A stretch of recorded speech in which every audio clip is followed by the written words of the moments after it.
Yeah, it's another lazy day. What can we talk about today? The linking of the remote controller to a new Mavic Mini, or a new Mavic Mini to a controller, or whatever.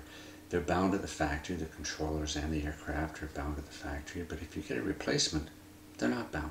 So what do? Some of the other products like Hubsan or Fimi, it's a little bit complicated. With the DJI Mavic Mini, it's not. Simply you power on both the controller and the aircraft, go into DJI Fly app, go into camera view. Once you're there, you won't see anything. You just hold the power button on the controller for 4 seconds. It'll start to continually beep. Then you'll hold the power button on the Mavic Mini for 4 seconds. It'll beep. You let go. And about 5 seconds later, you'll hear 2 beeps. Boom, you're connected. That's all you have to do.